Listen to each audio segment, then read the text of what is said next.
The mining station floated quietly around Europa, one of Jupiter's frozen moons. From the observation deck, the ice below looked beautiful. Captain Minho Park stood there with his morning coffee, watching the sunrise over the giant planet. He had been station commander for 3 years now. It was a good life, peaceful and far from Earth's crowded cities. "Captain, we have something strange on the scanners." Hana Choi's voice came through his communicator. She was the communications officer, and she sounded worried. Minho walked quickly to the command center. The station was small. Only 12 people lived and worked there. They were miners, scientists, and engineers. None of them were soldiers. They had never needed to be. Hana pointed at her screen. "There's a ship approaching." "It's big. Really big. And it's not human." The room went silent. Everyone stopped what they were doing. First contact. They had all dreamed about this moment. Humanity had been searching for alien life for centuries. They had found bacteria on Mars and simple organisms in the oceans beneath Europa's ice. But intelligent life? This was it. This was history. "Get everyone to the command center," Minho said. His hands were shaking with excitement. "Hana, prepare a greeting message. Use the standard first contact protocols." Dr. Sora Kim arrived first. She was the medical officer, a kind woman who always had a smile. "Is it really happening?" she asked. "It's happening," Minho replied. One by one, the crew gathered. Jiho Lee, the engineer who could fix anything. Daeho Kang, the miner who always had funny stories. Yuna Song, who grew plants in the station's greenhouse. Taeho Nam, their security officer, though he had never had much to secure. Nari Han, the young researcher who loved studying Jupiter's storms. Wu Jinbei, their shuttle pilot. Gina Ryu, who kept their air and water clean. Hyunwoo Shin, the technician. And Una Oh, the apprentice who was always eager to learn. 12 people. 12 humans about to meet aliens for the first time. The alien ship was massive. It looked like a dark metal spear, covered in weapons and armor. It was a warship. That made some of them nervous, but Minho stayed calm. "Maybe they're just careful," he said. "We would be too, meeting a new species." Hana sent the greeting message. It contained images of Earth humans and symbols of peace. Mathematics and science to show they were intelligent. Music and art to show they were more than just technology. They waited. Minutes passed. Then an hour. "They're responding," Hana said suddenly. Her face went pale. "Captain, it's not a greeting. They're demanding we surrender." "Surrender?" Jiho said. "Why would we surrender? We're not at war." The alien message was translated by their computers. It was short and brutal. The aliens called themselves the Valkyran Empire. They said this system now belonged to them. All humans must submit or die. Taiho stepped forward. "Captain, our weapons are mining lasers and some small arms. If they attack, we can't defend ourselves." Minho's mind raced. "Send another message. Tell them we're peaceful. Tell them we want to talk, to understand each other." Hana sent the message. This time the response came faster. The alien ship fired. The first blast hit the station's east wing. The explosion threw everyone to the floor. Alarms screamed. Red lights flashed. The air started to smell like burning metal. "Everyone to the emergency pods," Minho shouted, but it was too late. The second blast hit the command center directly. The walls exploded inward. Hana was thrown against the far wall and didn't get up. Nari screamed as debris fell on her legs, trapping her. Minho's ears were ringing. He could taste blood. Through the smoke, he saw Taiho trying to pull Nari free. Sora was crawling toward Hana, checking for a pulse she wouldn't find. The third blast tore through the living quarters. Yuna and Gina were there. They died instantly, crushed by the collapsing structure. The greenhouse Yuna loved so much became her tomb. Jiho and Hyunwoo tried to reach the emergency controls, hoping to seal the breaches. Another explosion cut them down. Jiho was still reaching for the panel when the fire took him. Daeho and Woo Jin made it to the shuttle bay. For a moment they thought they might escape. But the Valkyran ship fired again and the bay exploded. The shuttle that Woo Jin had piloted so skillfully became a fireball. Yunha, the youngest of them all, was in the storage section. She heard her friends dying over the communicator. She heard their screams, their last words. She tried to send a distress signal to Earth, her fingers shaking as she worked the controls. She managed to activate it just before the final blast hit. Taiho got Nari free. He held her as the station fell apart around them. "I'm sorry," he whispered. "I'm supposed to protect people." "You tried," Nari said. Blood was running from her mouth. Tell Earth. Tell them we tried to be peaceful. But neither of them would tell anyone anything. The station's reactor breached. The explosion was bright and brief, 17 minutes. That's how long it took for the Valkyrin to kill 12 unarmed humans. Captain Minho's last thought was of Earth. He hoped someone got the distress signal. He hoped humanity would know what happened here. As the cold of space filled his lungs, he reached for a photograph in his pocket. His family. He would never see them again. On the Valkyrin warship, Commander Thexcal watched the human station die. He felt satisfied. Another species conquered. Another system claimed for the Empire. His crew cheered. "Record this," Thexcal ordered. "Let the Empire see how weak these humans are." One station. 12 creatures. They barely fought at all. The Valkyrin had conquered 47 star systems. They had destroyed hundreds of ships and thousands of warriors. These humans were nothing special. Just another weak species that would kneel or die. Thexcal had the recording sent across the Valkyrin communications network. He wanted everyone to see his victory. He wanted other species to fear the Valkyrin Empire. He made a terrible mistake. 4 hours later, the distress signal reached Earth. Yunha had managed to send it. Her last act saved nothing on the station, but it told Earth everything. The signal contained video from the station's cameras. It showed 12 people trying to be peaceful. It showed them trying to communicate. It showed them dying. In Geneva, at the United Earth Coalition headquarters, the signal played on every screen. Military commanders watched. Political leaders watched. Citizens around the world watched as the news spread. They saw Minho trying to talk peace while his station burned. They saw Sora trying to help wounded friends. They saw young Yunha, barely 20 years old, sending her last message before the end came. The world watched 12 ordinary people die for no reason except that they existed. Something changed in humanity that day. Something old and angry woke up. Humans had spent centuries fighting each other. They knew war. They knew violence. They had tried to leave it behind, to be better, to reach for the stars with open hands. The Valkyrin Empire had just taught them a lesson. In the universe, open hands could get you killed. Now humanity would teach the Valkyrin a lesson in return. They had killed 12 humans.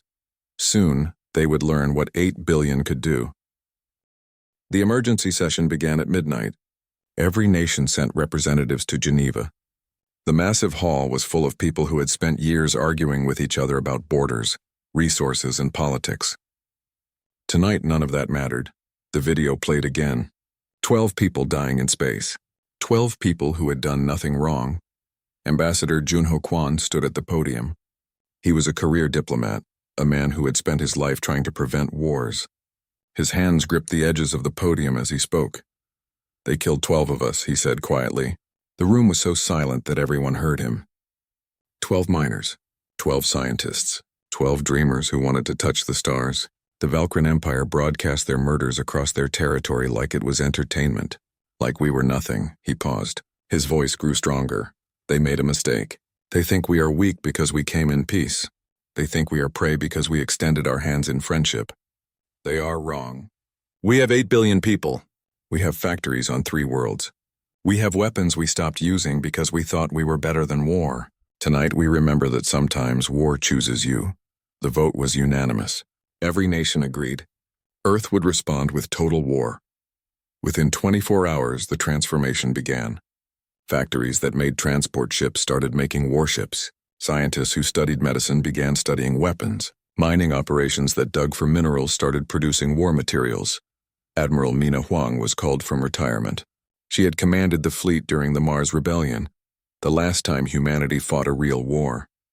She was 60 years old with gray hair and sharp eyes that missed nothing. "How long do I have?" she asked the coalition leadership. "How long do you need?" They replied. Mina looked at the reports. She looked at what they had and what they needed. 6 months. "Give me 6 months and I'll give you a fleet that will make the Valkyrin regret they ever found us." General Do-hyun Yang took command of ground forces. He was younger than Mina, a veteran of corporate wars on Mars. He was known for being ruthless and efficient. When asked about his plans, he said simply, "I'm going to make sure they understand what it means to attack humans." Dr. Suho Cha led the weapons development team. Before the massacre, He had been designing engines for civilian ships. Now he designed death. His team worked 20-hour days. They studied every second of the Valkyrie attack, analyzing their weapons, their shields, their tactics. They're strong, Suho told the military commanders, but they're predictable. They've been winning for so long that they're arrogant. They don't adapt. We will. Captain Ara Lim commanded a stealth ship called the Shadow. She volunteered for the most dangerous mission, to sneak into Valkyrie space and gather information. Ara was small and quiet, but she had nerves of steel. Her crew loved her because she was smart and she kept them alive. I'll find their homeworld, she promised Admiral Mina. I'll find where their commanders sleep, where their families live. I'll give you targets. Around Earth, the space stations transformed into shipyards. The asteroid belt mines sent every gram of metal they could produce. Mars turned its factories to war production. Even the colonies on the moons of Jupiter and Saturn contributed. The place where 12 humans had died became a symbol. Every ship in the fleet would carry the names of the fallen crew. The construction was massive. Earth built 300 warships in 6 months. Each one was designed with one purpose, to kill Valkyrie. They had stronger weapons than any human ship before. They had better armor. They had computers that could think faster than any Valkyrie commander. But the most important ships were smaller. Suho's team created something new. They called it the Reaper Protocol. These were automated war machines, small fighters with advanced artificial intelligence. They could learn from battle. They could adapt to enemy tactics in real time. They were terrifying. The Valkyrie have been fighting primitive species, Suho explained. Species that fight with honor, with predictable tactics. We're not going to fight with honor. We're going to fight to win. The Valkyrie didn't know any of this was happening. They thought they had crushed one small outpost of a weak species. Commander Thexcal was celebrated as a hero. He received medals and praise. The video of the massacre was shown in Valkyrie schools as an example of their empire's strength. Meanwhile, Captain Ara Lim and her stealth ship Shadow slipped into Valkyrie space. She spent 3 months mapping their territory, finding their military bases, their supply lines, their communication hubs. She found Valkyrie Prime, their homeworld. It's beautiful, she reported back to Admiral Mina. Big cities, billions of people. They feel safe there. They think they're untouchable. Good, Mina replied. Confident enemies make mistakes. Back on Earth, the families of the 12 dead crew members became symbols of the war effort. Minho's wife spoke at rallies. Sora's parents met with military planners. Young Unha's sister joined the fleet as a communications officer, determined to honor her sister's sacrifice. The public's anger was controlled but intense. People didn't shout for blood in the streets. Instead, they worked. They volunteered. They built. The war effort unified humanity in a way nothing else had. Old enemies became allies. Rich and poor worked side by side. Ambassador Junho Kwan tried one more time to contact the Valkyrie through diplomatic channels. He sent a simple message. You killed 12 of our people. Surrender now and face justice or face extinction. The Valkyrie response came from Thexcal himself. He laughed. We are the Valkyrie Empire. We bow to no one. Come and die like the rest of your weak species. Junho played that response for the coalition. They've given us their answer, he said. Now we give them ours. The fleet gathered near Mars, 300 warships, 50,000 support craft, 200,000 soldiers, millions of automated fighters. It was the largest military force humanity had ever assembled. Every ship was painted black with white stars. Every ship carried the same message on its hull. Remember the 12. Admiral Mina stood on the bridge of her flagship, the Vengeance. Around her, officers prepared for the jump to Valkyrie space. She thought about the video she had watched so many times. 12 people trying to be peaceful. 12 people dying in fear and pain. All ships, she said into the fleet-wide communication. This is Admiral Huang. The Valkyrie Empire thinks we are weak. They think we are prey. They killed 12 of our people and called it a victory. Today we show them what humanity really is. Today we show them that we are not prey. We are predators. We are coming for them and we will not stop until they are broken. The fleet jumped. 300 warships disappeared from Mars orbit and reappeared deep in Valkyrie territory. But they didn't attack a military outpost. They didn't hit a border station. Admiral Mina took them straight to the heart of the Empire. They jumped directly to Valkyrie Prime. The Valkyrie had never been attacked at their homeworld. They had orbital defense platforms. They had fleets protecting their planet. They had millions of soldiers ready to defend their capital. It wouldn't be enough. As the human fleet appeared in the skies above Valkyrin Prime, Admiral Mina sent one message to their commanders. It was simple and cold. You took 12 from us. We're taking everything from you. Then the battle began. The Valkyrin defense commanders stared at their screens in confusion. 300 unknown ships had just appeared in orbit around their homeworld. It should have been impossible. Their early warning systems should have detected them hours away. Sound the alarm, the defense coordinator shouted. Launch all fighters. Activate the orbital platforms. The Valkyrin moved quickly, but they had never practiced for an attack on their homeworld. Why would they? They were the conquerors. They attacked others. No one attacked them. Admiral Mina watched from the bridge of the Vengeance. She saw the defense platforms powering up. She saw Valkyrin fighters launching from surface bases. She had expected all of this. She had planned for it. Release the Reapers, she commanded. From the human ships, thousands of small automated fighters launched. They were barely bigger than a car, but each one had more computing power than entire Valkyrin warships. They moved in perfect coordination like a school of fish or a flock of birds. Beautiful and deadly, the Valkyrin fighters met them first. The Valkyrin pilots were experienced warriors. They had fought in dozens of battles. They used standard attack formations, proven tactics that had won countless fights. The Reapers adapted in seconds. They analyzed the Valkyrin movements, predicted their patterns, and countered them. Within minutes, the sky was full of debris. Valkyrin fighters fell like burning rain. Impossible, breathed a Valkyrin commander watching from the surface. How are they doing this? The orbital defense platforms were next. These were massive structures with powerful weapons. They had protected Valkyrin Prime for 300 years. They had never fired a shot in anger because no one had ever gotten close enough. The human warships opened fire. Their weapons were different from Valkyrin technology. Suho's team had designed them specifically to break Valkyrin shields. The platform's defenses, so effective against other species' weapons, were useless. One by one, the platforms exploded. Each explosion lit up the planet below like a new sun. All platforms destroyed, an officer reported to Admiral Mina. Valkyrin fleet is launching from the far side of the planet. Let them come, Mina said calmly. She turned to her tactical officer. How long did that take? 1 hour, Admiral, Mina nodded. The Valkyrin had killed 12 humans in 17 minutes. She wanted them to understand the difference between murder and war. The Valkyrin main fleet came around the planet. It was impressive, nearly 500 ships of various sizes. These were veteran crews who had conquered worlds. Their commander, Fleet Marshal Kekstar, opened a communication channel. Human fleet, you have made a grave mistake coming here. His translated voice boomed. We are the Valkyrin Empire. We have crushed 1,000 enemies. You will be just another... Admiral Mina cut him off. I don't care about your speeches. You killed 12 unarmed civilians. Now you'll learn what happens when you attack humanity. The battle was brutal. The Valkyrin fought well. They were experienced and brave. But they fought like they always had, using tactics that had worked for centuries. The human fleet fought differently. They used strategies the Valkyrin had never seen before because humans had spent centuries fighting each other. Humans knew deception. They knew ambush.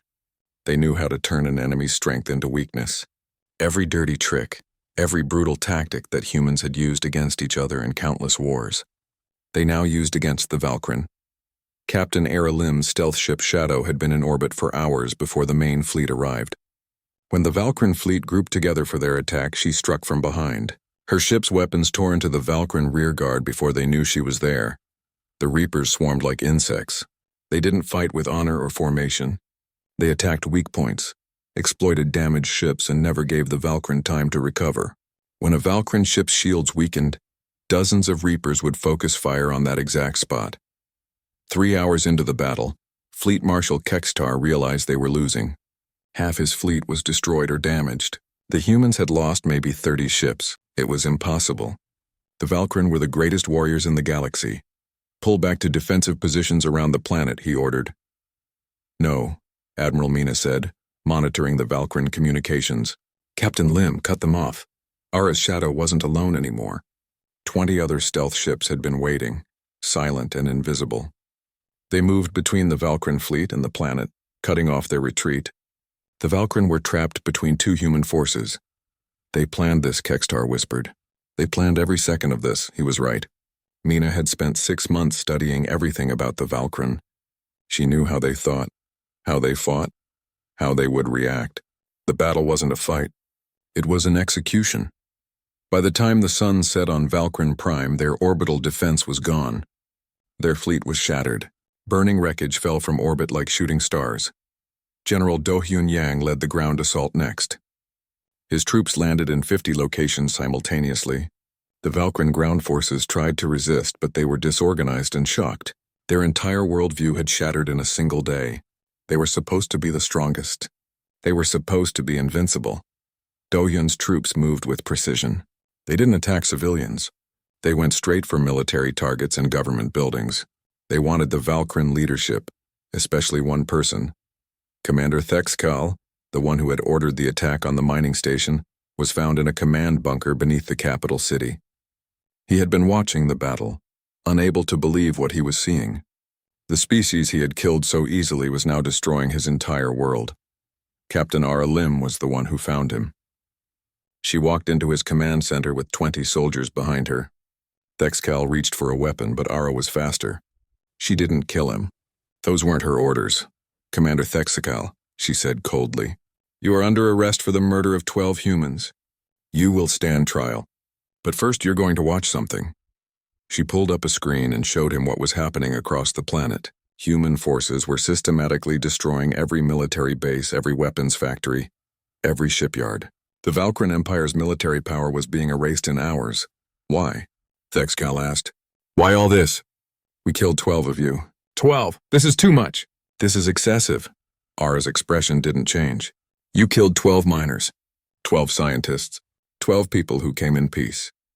You broadcast their deaths like entertainment. You thought we were weak. She leaned closer to him. Now you know different. We're not weak. We're merciful. We could have glassed your entire planet from orbit. We could have killed billions.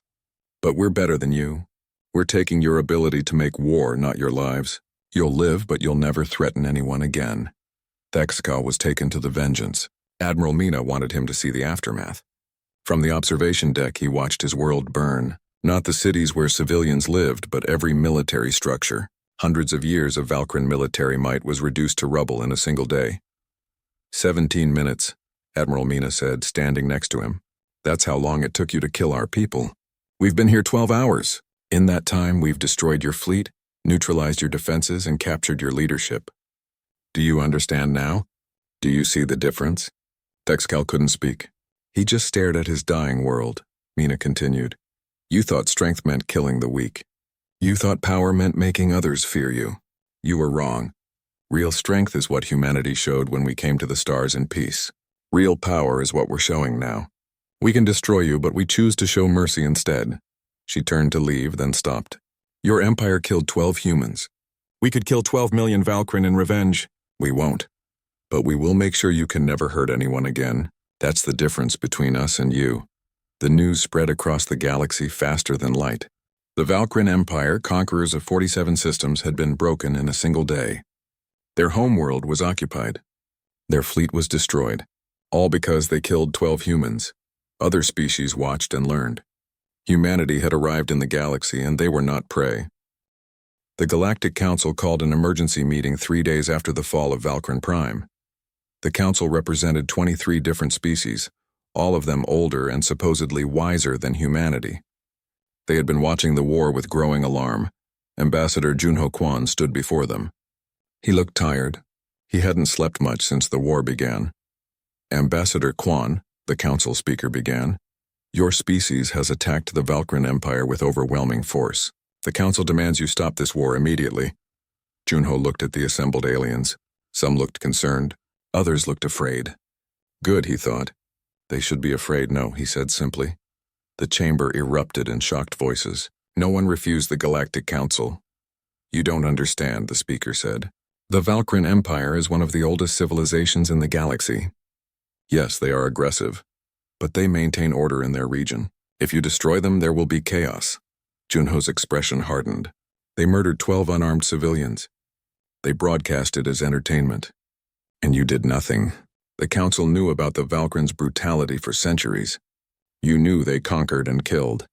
You did nothing because they didn't threaten you. The galaxy requires balance, another council member said. Your response is disproportionate. 12 deaths do not justify this level of destruction. Junho stepped closer to the council table. His voice was quiet, but everyone heard it. Let me be very clear. Those 12 people were miners and scientists. They had families. They had dreams. They died begging for peace. The Valkyrian laughed and killed them anyway. If you think we will let that stand, if you think we will negotiate about justice for our people, you are mistaken. He paused. The war continues until the Valkyrian can never threaten anyone again. That's not negotiable. While the council debated, the human fleet moved through Valkyrian space like wildfire. Admiral Mina divided her forces. She sent smaller fleets to every major Valkyrian colony and military base. The strategy was the same everywhere. Arrive without warning, destroy military capability, leave the civilians alone. The Valkyrian tried to fight back. They had armies spread across 47 systems, but they were disorganized and leaderless. Their greatest commanders were dead or captured. Their communication networks were in chaos. They had never faced an enemy like this. Dr. Suho's Reapers became the stuff of nightmares. These automated fighters learned from every battle. By the second week of the campaign, they could predict Valkyrian tactics before the Valkyrian commanders even gave orders. They disabled ships without destroying them when possible, cutting their weapons and engines. They were efficient and terrifying. One Valkyrian admiral, trapped and surrounded, sent a message to the human fleet. Please, we surrender. Stop the attack, General Do-hyun Yang responded personally. You can surrender. But the war doesn't stop until we're satisfied you can never hurt anyone again. We're not here for territory. We're here to break your empire. The surrenders came in waves after that. Entire colonies gave up without fighting. Valkyrian soldiers abandoned their posts. The empire that had lasted 800 years was falling apart in weeks. But some Valkyrian wouldn't surrender. They fought desperately, trying to protect their worlds. The battles were bloody. Human soldiers died. Ships were lost. The price of victory was paid in blood on both sides. Captain Ara Lim led a difficult mission to a Valkyrian fortress world called Krell 5. This was where the Empire trained its elite warriors. The defenders there were fanatics who believed in Valkyrian superiority absolutely. The battle for Krell 5 lasted 3 days. The Valkyrian defenders fought for every building, every street. Ara's ground troops took heavy casualties. She lost friends and good soldiers. When the fortress finally fell, she stood in the ruins and felt tired. So tired, was it worth it? One of her soldiers asked. Ara thought about the video of the mining station. 12 people dying. Yes, she said. They need to learn. All of them. The death toll climbed. Millions of Valkyrian military personnel died in the fighting. Some humans questioned if the war had gone too far. Protests began on Earth. People carried signs saying 12 deaths don't justify millions. Admiral Mina addressed the fleet and the public in a broadcast. I understand the doubt, she said. I understand the question. But let me be clear about what we're doing. We're not killing for revenge. We're killing because if we don't, they'll do this again. To us or to someone else. She pulled up images on the screen behind her. These are the other species the Valkyrian conquered. 32 different civilizations. The Valkyrian enslaved some. They exterminated others. They've killed billions over their history. The Galactic Council knew and did nothing. The images changed. Now they showed Valkyrian military installations, weapons factories, slave camps. We're destroying their ability to make war. Yes, their soldiers die when they fight us. That's war. But we're not targeting civilians. We're not destroying cities. We're removing a threat to the entire galaxy. Public opinion shifted after that broadcast. Humans remembered that they weren't the first victims. They were just the first to fight back effectively. In the 4th week of the war, the remaining Valkyrian leadership sued for peace. They gathered on their colony world of Talak and sent a message to Admiral Mina. We surrender, the message said, unconditionally. Please stop, Mina considered. She looked at her tactical displays. The Valkyrian had less than 10% of their original military strength. Their shipyards were gone. Their weapons factories were destroyed. They couldn't rebuild for decades, maybe centuries. General Yang, she said on a private channel. What's your assessment? Do-hyun's face appeared on her screen. He looked older than when the war started. They're broken, Admiral. Completely, their military is shattered. Their empire is fractured. Even if we left now, they'd spend the next 100 years just trying to survive. Mina nodded slowly. Captain Lim, your opinion? Ara was on the surface of Krell 5, standing in front of a memorial her troops had built for their fallen comrades. We've done what we came to do. They know what it means to attack humanity now. Everyone in the galaxy knows. Admiral Mina made her decision. She opened a channel to the Valkyran leadership. We accept your surrender. Here are the terms. You will disarm completely. All weapons of war will be destroyed under human supervision. Your worlds will be monitored. You will face trial for war crimes, and you will provide reparations to every species you've harmed. She paused. You killed 12 humans. We've killed millions of you. Let that ratio teach the galaxy a lesson. Touch humanity and the price is extinction. The Valkyran agreed to everything. They had no choice, but Admiral Mina had one more thing to do. She ordered the fleet to gather every Valkyran military leader who had participated in the attack on the mining station. Commander Thexcal was already in custody. His crew of 300 was found scattered across Valkyran space. They were all brought to Earth. They would stand trial in The Hague, where humanity had once tried its own war criminals. The trials would be broadcast across the galaxy. Everyone would see justice done. The war was ending, but the message was clear. Humanity had come to the stars in peace. They had been met with violence. They had responded with overwhelming force. 16 million Valkyran military personnel had died, thousands of human soldiers too, all because 12 people died on a mining station near Europa. The galaxy watched and learned a new truth. Humans were not prey. They were predators who preferred peace but excelled at war. Attack them and they would not just defend themselves. They would make sure you could never threaten anyone again. The Valkyran Empire was finished, but humanity's message to the stars was just beginning. The trial began 13 months after the massacre at New Horizon Station. Commander Thexcal and his crew stood before judges from Earth's International Criminal Court. The courtroom was packed with observers from dozens of species. Cameras broadcast everything across the galaxy. Ambassador Junho Kwan served as the chief prosecutor. He was tired of war and death, but he had one more duty to perform: justice for 12 people who had died in peace. Commander Thexcal, Junho began, you are charged with the murder of 12 human civilians. You are charged with crimes against humanity. How do you plead? Thexcal stood in chains. He looked smaller than he had before. The proud warrior who had boasted of his victory looked broken now. What does it matter?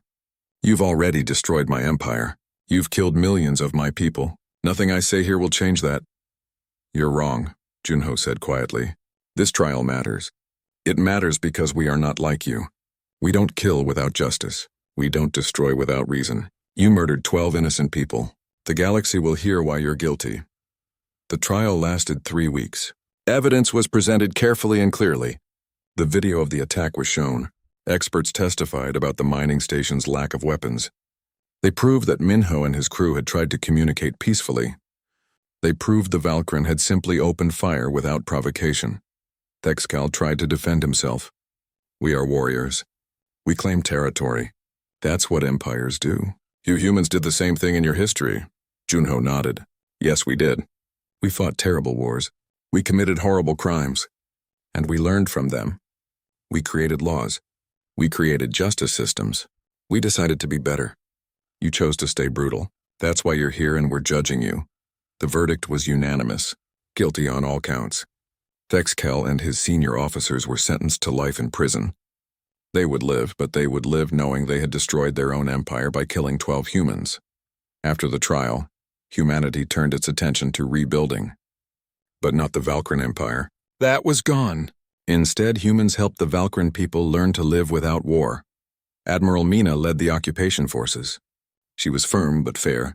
Military installations stayed destroyed. Weapons factories remained rubble. But humans sent food, medicine, and teachers. They helped Valkyran civilians build new lives. We're not conquerors, Mina told her staff. We're here to make sure they can never threaten anyone again. But we're also here to show them a better way. It was hard work. Many Valkyran were bitter and angry. They had been taught for centuries that strength meant dominance. Now they had to learn that strength could mean cooperation. General Do-Hyun Yang worked with Valkyran leaders who wanted peace. There were some, mostly younger Valkyran, who had questioned their empire's ways. We don't have to be enemies forever, Do-Hyun told them. But you have to prove you've changed. That takes time. Dr. Suho Cha's Reapers were deactivated. They had done their job. Suho looked at the war machines he had created and felt complicated emotions. I built these to protect humanity, he said. I hope we never need them again. Captain Ara Lim visited the memorial on Europa where it all began. The 12 statues stood there now, looking toward the stars. Minho, Sora, Jiho, Hana, Daiho, Yuna, Taiho, Nari, Wujin, Jina, Hyunwoo, Yunha, 12 names carved in stone. Ara placed flowers at the base of each statue. She had lost friends in the war.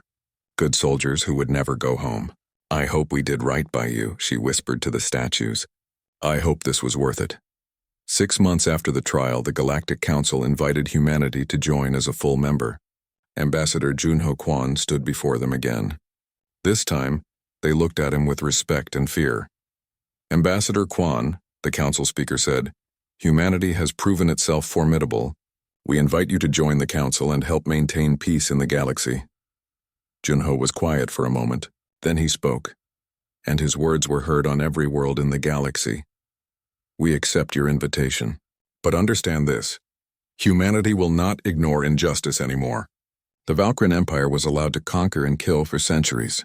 You all knew. You did nothing. That ends now. He looked at each council member.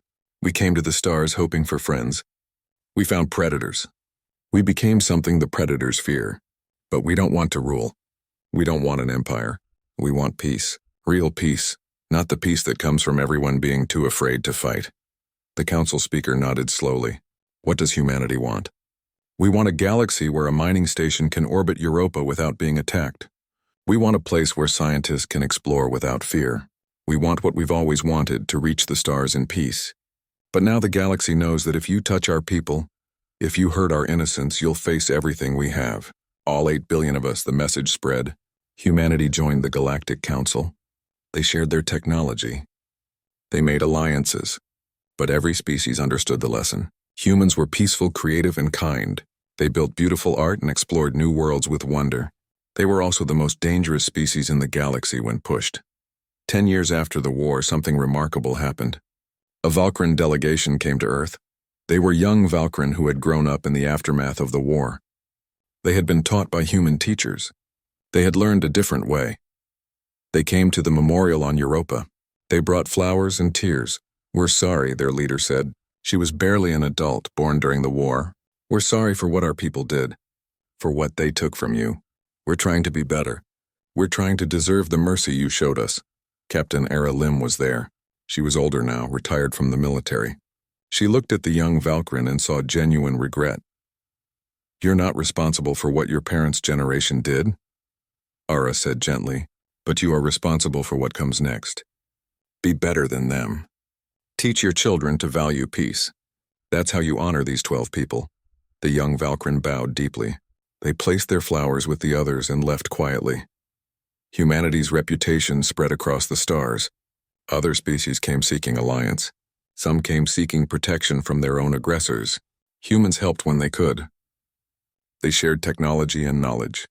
They built bridges between species, but they also built new ships, better weapons, stronger defenses. They would never be caught unprepared again. They would never let another 12 people die while extending hands in friendship. Ambassador Junho Kwon gave a speech on the 20th anniversary of the massacre. He was old now, his hair white, his face lined with years of diplomacy and war. 20 years ago, 12 humans died reaching for the stars. Their deaths could have been the end of our dream. Instead, it became a lesson. We learned that peace requires strength, that mercy requires power, that you cannot be naive about the universe. He paused, looking at the crowd of humans and aliens gathered before him. We also learned that we are not alone in wanting peace. The galaxy is full of species who dream of exploring, creating, and living in harmony. The predators are the minority. The Valkyrian learned that the hard way. He smiled softly. We remember our 12. We will always remember. Their names are carved in stone. Their story is taught to every human child. They went to the stars in peace. They died in peace, and their deaths taught the galaxy that humanity will defend peace with everything we have. On Europa, the memorial stood eternal, 12 statues looking toward Jupiter and the stars beyond. Every day people came to visit, humans and aliens both. They left flowers and tokens. They read the names carved in stone: Minho, Sora, Jiho, Hana, Daiho, Yuna, Taiho, Nari, Wujin, Gina, Yunwu, Yunha. 12 people who wanted to mine asteroids and study Jupiter's moons. 12 people who died for no reason except that they existed. 12 people who changed the galaxy forever. Below their names, one sentence was carved deep into the stone. It was written in every language humanity knew, and many alien languages too. It was simple and clear. They were 12. We are billions. Never forget, the galaxy never did forget. Humanity had come to the stars in peace. They had been met with violence. They had responded with overwhelming force and then mercy. They had shown that humans could be both kind and terrible, gentle and deadly. Other species learned to respect that duality. Some feared it. Others admired it. But everyone understood it. Touch humanity's innocence and you face extinction. Work with humanity in peace and you gain the most loyal allies in the galaxy. 20 years after 12 people died, humanity stood as one of the most influential species in galactic politics. Not because they had the biggest empire or the most weapons, though they had plenty of both. They were influential because other species trusted them to do what was right, even when it was hard. The Valkyrin became a protectorate of Earth. Over generations they changed. They learned to build instead of conquer. They learned to explore instead of dominate. It was slow and difficult, but they proved that even a warrior species could choose peace. Admiral Mina Huang lived to see it. She was 90 years old when she visited the Valkyrin homeworld and saw their first university dedicated to peace studies. She cried. All the death she had ordered, all the ships she had destroyed finally seemed worth it. They can change, she told reporters. Anyone can change. But sometimes, sadly, they need to be broken first before they can rebuild better. Captain Aura Lim spent her retirement teaching young officers.